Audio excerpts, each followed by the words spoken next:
I remember that night like it was yesterday.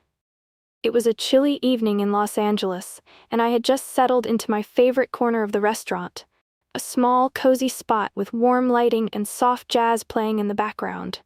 It wasn't a flashy place, but it had character. The kind of place where people came to enjoy their meals in peace. I was halfway through my glass of wine when I noticed a commotion at the table near the window. A well-dressed man, probably in his 50s, was sneering at a young waiter who stood stiffly beside him. The poor boy, no older than 20, had his head lowered as the man's voice cut through the air like a knife. "This is unacceptable. Do you even know how to serve a proper steak? This is overcooked." The man pushed his plate away with exaggerated disgust, his voice loud enough to turn heads. "I'm so sorry, sir," the waiter stammered. "I can have the kitchen remake it for you." "Remake it? I don't have all night, you idiot. You can't even do your job right." The humiliation in the boy's eyes made my chest tighten. I'd seen this type before. Rich, entitled, treating service staff like dirt just because they could. I wanted to say something, but before I could open my mouth, another voice cut through the tension. A slow, measured voice, calm yet firm. "That's enough." I turned my head and felt my breath catch. Sitting just a few tables away, unnoticed until now, was Johnny Depp, and he was staring right at the man, his dark eyes unwavering. The entire restaurant seemed to freeze. Conversations halted, forks clinked softly against plates, and all eyes shifted toward Johnny Depp. The rich man, clearly not used to being confronted, blinked in surprise before his expression darkened. "And who the hell do you think you are?" he scoffed, leaning back in his chair. Johnny didn't flinch. He simply took a slow sip of his wine before setting the glass down carefully. Then, with a quiet confidence that only made him seem more intimidating, he stood up. "I'm someone who doesn't enjoy watching people get humiliated for no reason," he said, his voice calm but laced with an undeniable edge. "Especially not someone who's just doing his job." The young waiter shifted uncomfortably, his face flushing with embarrassment. He looked like he wanted to disappear, but Johnny gave him a reassuring nod. The message was clear, he wasn't alone. The rich man let out a sharp, mocking laugh. "Oh, please, do you have any idea who I am?" He adjusted his expensive watch, clearly expecting his name alone to carry weight. Johnny tilted his head slightly, a flicker of amusement in his eyes. "No," he said smoothly, "but I do know what you are." A hush fell over the room. The rich man's nostrils flared. "Excuse me?" Johnny didn't raise his voice. He didn't need to. He simply gestured toward the plate of steak the man had so dramatically shoved aside. "You see that?" he said, his fingers lightly tapping the table. "That's food. Something people struggle to afford every single day. And that young man you just berated, he's working hard to earn a living, probably standing on his feet for hours so people like you can enjoy a meal. But instead of gratitude, you gave him humiliation." The rich man opened his mouth to retort, but Johnny wasn't finished. His voice was softer now, but somehow even more powerful. "There's nothing impressive about money if you use it to step on others." I felt a shiver run down my spine. The waiter's eyes widened, a mix of shock and gratitude flashing across his face. For a long moment, the entire restaurant held its breath. And then, something happened that no one expected. The rich man's face paled. His fingers clenched around his napkin, and just when it seemed like he was going to lash out, he grabbed his coat, stood up, and stormed out. The door slammed behind him. A few seconds of stunned silence passed before a quiet murmur spread through the restaurant. And then, one by one, people started clapping. The young waiter looked overwhelmed, his hands trembling slightly as he tried to process what had just happened. Johnny, on the other hand, simply picked up his wine glass again, completely unfazed by the attention. I found myself staring at him, my heart pounding, and then, for the first time that night, Johnny's gaze met mine. And he smirked. The applause slowly died down, but the energy in the room lingered. People whispered to one another, exchanging glances, still processing what had just unfolded. The young waiter, clearly overwhelmed, muttered a soft "thank you" before hurrying toward the kitchen, probably to compose himself. Johnny, as if nothing had happened, casually swirled his wine in his glass before taking another sip. His expression was unreadable, calm, almost amused. I realized I was still staring at him. And then, to my surprise, he raised an eyebrow and gestured toward the empty chair across from him. Was he inviting me to join him? My heart stuttered for a moment, but I wasn't about to pass up the opportunity. Taking a steadying breath, I picked up my wine glass and made my way over. As I slid into the seat, I felt an odd mixture of nervousness and curiosity.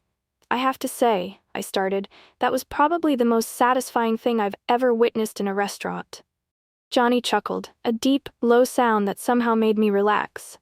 It was long overdue, he said, leaning back in his chair. People like that man, they think money makes them untouchable. I nodded, still watching him carefully. He had this way of speaking, calm, deliberate, with a slight smirk at the edge of his lips, as if he knew more than he let on. You didn't even raise your voice, I pointed out, and yet he practically ran out of here. Johnny tilted his head, considering this. People like him, they expect confrontation, shouting, a scene. They don't expect someone to strip them down with just a few words. I smiled at that. So it's a strategy? He shrugged. More of a habit. I took a sip of my wine, studying him. It was strange, sitting here, having this casual conversation with Johnny Depp, of all people. But in this moment, he didn't feel like the Hollywood star I'd seen in movies. He just felt human. Before I could say anything else, the waiter from earlier reappeared, now looking more composed. He hesitated for a second before stepping forward. I just wanted to say thank you, he said, his voice still shaky but filled with sincerity. Nobody's ever stood up for me like that before. Johnny met his gaze, and for a moment, I saw something flicker in his eyes, something almost familiar, as if he understood exactly how the young man felt. No need to thank me, he said gently. You deserve to be treated with respect. Don't let anyone make you think otherwise. The waiter nodded, his throat visibly tight with emotion. Then, before he left, he reached into his apron and carefully placed something on the table. It was a folded piece of paper. For your kindness, the waiter said before walking away. Johnny unfolded the paper and glanced at it. His smirk faded, replaced by something more serious. I leaned in slightly, trying to catch a glimpse, but he quickly folded it back up. A strange tension settled between us. What is it? I asked, my curiosity piqued. Johnny exhaled slowly, tapping the folded paper against the table. Then he looked up at me, his eyes darker than before. A message, he murmured, and I think it's about to change everything. A strange energy filled the space between us. Johnny held the folded paper between his fingers, his expression unreadable. He tapped it lightly against the table, as if debating whether to let me in on the secret. I leaned forward slightly, my pulse quickening. A message? I asked. From the waiter? He nodded, but didn't unfold it right away. Instead, he studied it for a long moment before exhaling through his nose. Finally, he placed it on the table, flattening it with his palm before turning it toward me. The handwriting was small and rushed, almost nervous. He does this to everyone, but the owner won't stop him, please help. My stomach clenched. I looked up at Johnny, and I could tell he was thinking the same thing. The rich man who had stormed out, he wasn't just an entitled customer, he was something worse. This isn't the first time, I murmured, my mind racing. He's done this before. Johnny nodded slowly, and no one stopped him.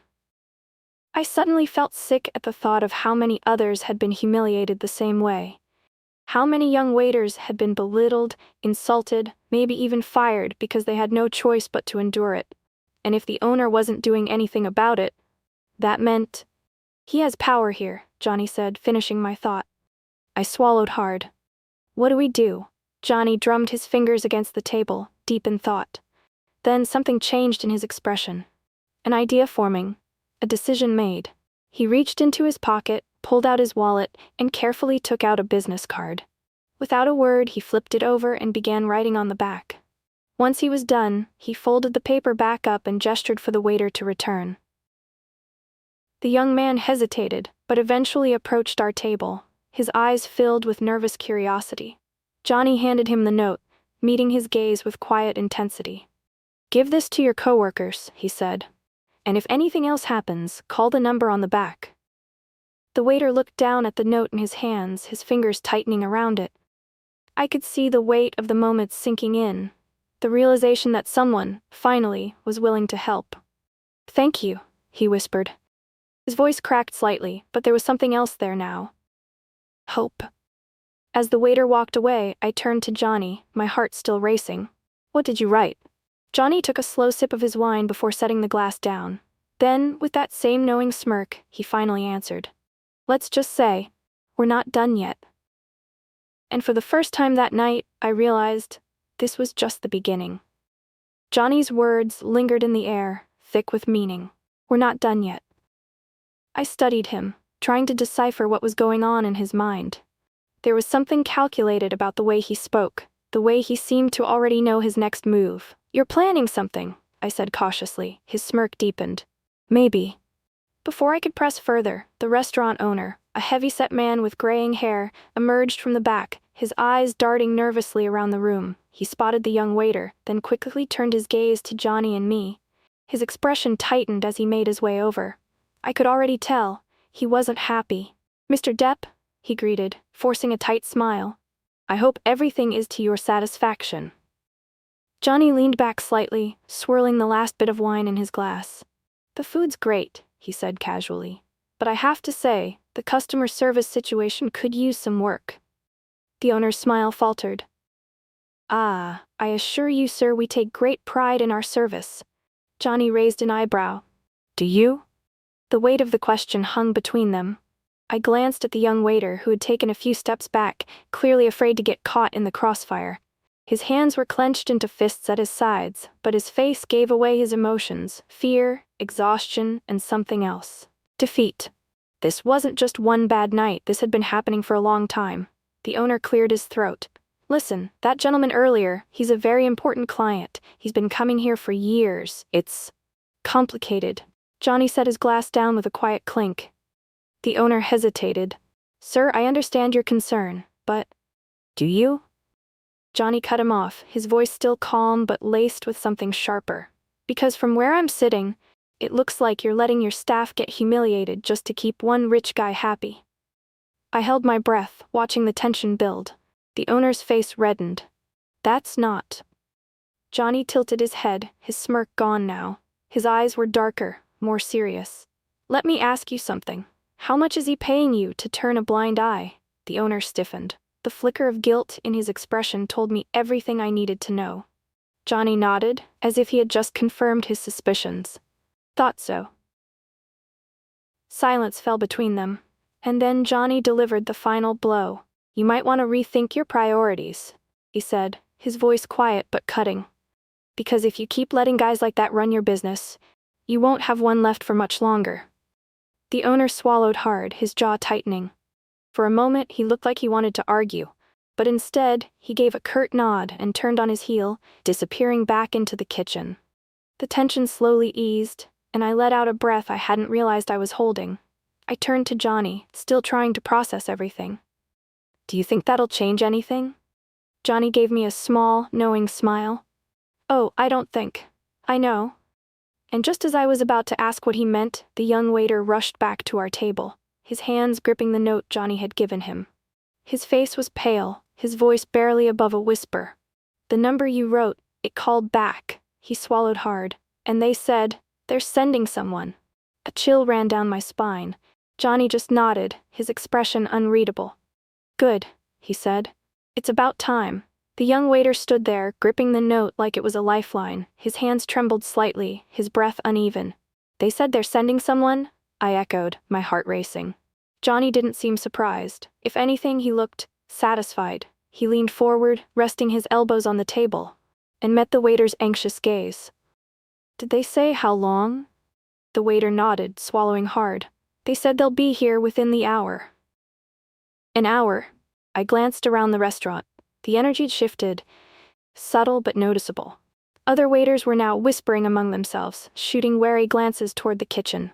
Some customers had clearly picked up on the tension, their conversations hushed as they observed from a distance. I turned back to Johnny. Who exactly did you call? He exhaled slowly, as if choosing his words carefully. Let's just say, someone who doesn't take kindly to power trips. That didn't tell me much, but the intensity in his eyes told me it was someone important. The waiter still looked unsure. Is this safe? He asked, his voice barely above a whisper. I can't afford to lose my job. Johnny's expression softened. You're not going to lose your job, he said. If anything, you and the others might finally get a workplace where you don't have to walk on eggshells." The waiter hesitated, clearly torn between fear and hope. But before he could say anything else, the front door of the restaurant swung open. A tall man in a sharp navy blue suit stepped inside. He moved with the kind of confidence that commanded attention. His gaze swept across the room, scanning everything in an instant. And then his eyes landed on Johnny. Recognition flickered between them. The man gave a subtle nod. "Mr. Depp." Johnny leaned back in his chair, a small smirk playing on his lips. "Right on time." I glanced between them, my pulse quickening. Whoever this man was, he wasn't just here for a casual dinner, he was here for business. And judging by the way the restaurant owner suddenly appeared from the kitchen, his face pale, his posture rigid, he knew exactly who this man was too. A heavy silence filled the room. And then, the man in the suit spoke. "I believe we need to have a little chat." The owner swallowed hard, his hands clenched at his sides. I don't know what you mean." The man raised an eyebrow. "Oh, I think you do." I could feel the shift happening in real time. Something big was about to go down. I turned to Johnny, whispering, "Who is he?" Johnny's smirk widened slightly. "Someone who doesn't like seeing good people get stepped on." The owner's face had gone from red to ghostly white. He was sweating now, shifting on his feet like a man whose time had just run out. The man in the suit pulled out a sleek black notebook. "We've received multiple complaints about certain practices happening in this establishment," he said, flipping it open. "Workplace harassment, exploitation, unsafe conditions." His eyes locked onto the owner. "Ring any bells?" The owner stammered. That's ridiculous. Who would say such things?" Johnny didn't say a word. He just turned his head slightly, glancing at the staff members scattered throughout the restaurant. One by one, they started stepping forward. First, the young waiter. Then another. Then another.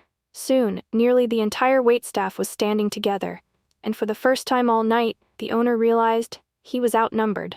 The man in the suit closed his notebook. "I suggest we step outside," he said, "unless you'd prefer this conversation to happen in front of your customers." The owner's face twitched. He had no choice.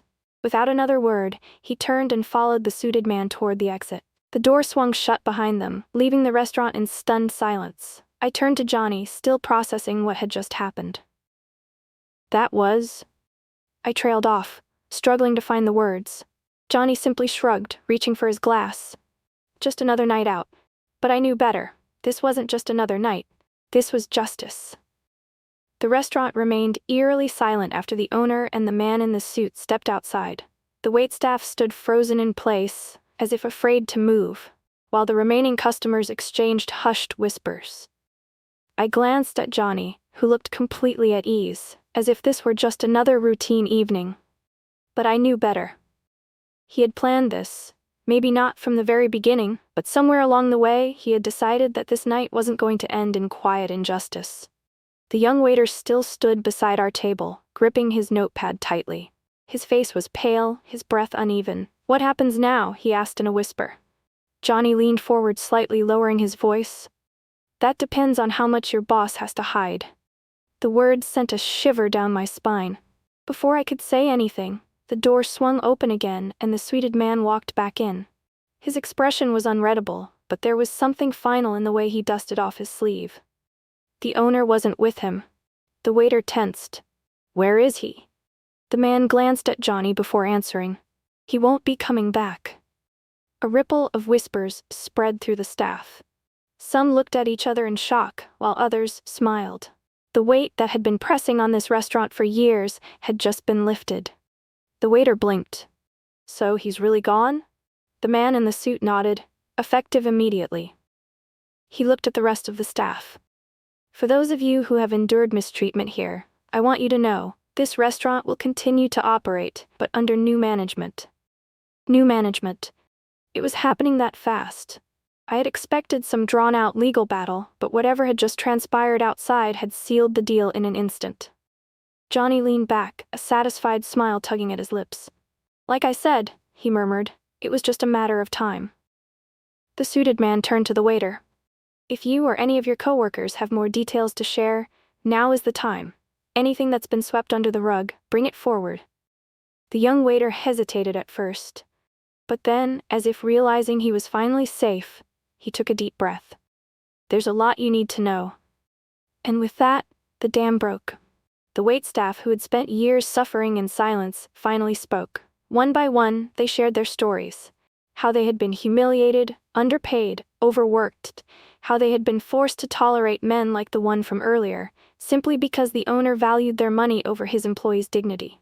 It was horrifying, and yet, as each story unfolded, something remarkable happened. The fear began to fade. For the first time, they weren't just victims. They were being heard. The man in the suit listened carefully, taking notes, nodding at the right moments. When the last voice finally trailed off, he closed his notebook and exhaled. "This place will change," he promised, "starting now." A quiet murmur of relief spread through the staff. Some of them even looked close to tears. The young waiter turned back to Johnny, his eyes filled with something I hadn't seen in them before. "Gratitude. Thank you," he said softly. "For everything." Johnny simply shrugged as if it were nothing. "No one deserves to be treated like that." I smiled, watching the moment unfold. The night had started with injustice, but it was ending with hope. The restaurant felt different now, lighter, as if an invisible weight had finally been lifted. The tension that had once wrapped around the waitstaff like chains had loosened, replaced by something unfamiliar. Relief. Hope. Possibility. The suited man finished his conversation with the staff and nodded toward Johnny one last time. "I'll handle the rest from here," he said. "You did a good thing tonight." Johnny just gave a small smile, raising his glass slightly in acknowledgement. No grand speeches, no need for recognition. The man walked toward the exit, leaving behind a group of stunned, exhausted, but empowered employees. The young waiter let out a breath he must have been holding for years. "I still can't believe it," he muttered. "It's actually over." I watched as he turned to the others, exchanging hesitant smiles. For so long, they had suffered in silence, fearing the consequences of speaking up. And now? Now they had a future. One of the older waitresses wiped her eyes and placed a gentle hand on the young waiter's shoulder. "Thank you for stepping forward," she said. His throat bobbed as he swallowed. I didn't do it alone." His gaze flickered to Johnny. "He gave me the push I needed." Johnny shook his head. "You already had the strength, you just needed someone to remind you of it." The waiter's eyes shone with something raw and real: respect, gratitude, admiration. The moment hung in the air before the restaurant slowly returned to life. Staff members whispered excitedly among themselves, and even the customers, who had remained quiet spectators, seemed to sense the shift. Something good had happened here tonight. Johnny glanced at me. "What do you say we get out of here?" I nodded, realizing for the first time just how exhausting the night had been. The emotional roller coaster, the tension, the confrontation, it was a lot to process. As we stood up, the young waiter rushed forward. "Wait," he hesitated, then held out the bill. I know you probably don't care, but you still have to pay." Johnny grinned, amused. "Of course." He pulled out his wallet, slipping in more than enough to cover the meal, but then he took an extra few bills and pressed them into the waiter's hand. "A little something for your first night of freedom," he said with a wink. The young man looked down at the money in shock, then back up at Johnny. I can't." "Sure you can," Johnny said. "Consider it a tip. Not just for the service, but for standing up for yourself." The waiter's eyes shone, and for a moment, I thought he might actually cry. As we made our way toward the exit, I felt something shift inside me. This night had been unexpected, intense, life-changing, not just for the staff but for me as well. I had witnessed something powerful. A man using his influence not for fame or self-interest, but to stand up for someone who had been pushed down for too long. As we stepped outside, the cool night air wrapped around us. I turned to Johnny, studying him for a moment. "You never answered my question earlier," I said. He raised an eyebrow. "Which one?" I smiled. "Why do you do it? Why go out of your way to help?" Johnny paused, his expression thoughtful. Then he simply said, "Because someone once did it for me." His words settled in my chest, heavy with meaning, and as we walked into the night, I realized, sometimes the smallest act of kindness can set off a chain reaction that changes lives forever. Thank you for watching. If this story moved you, don't forget to like the video. It really helps us bring more powerful stories your way. Tell us what you think in the comments below. Have you ever witnessed or experienced a moment where kindness changed everything? We'd love to hear your thoughts. And if you enjoyed this story, subscribe to the channel and turn on the notification bell so you never miss an emotional and inspiring story like this one. Lastly, share this video with your friends and family, because sometimes a simple story can remind us all of the power of standing up for what's right. Thank you for your support. See you in the next one.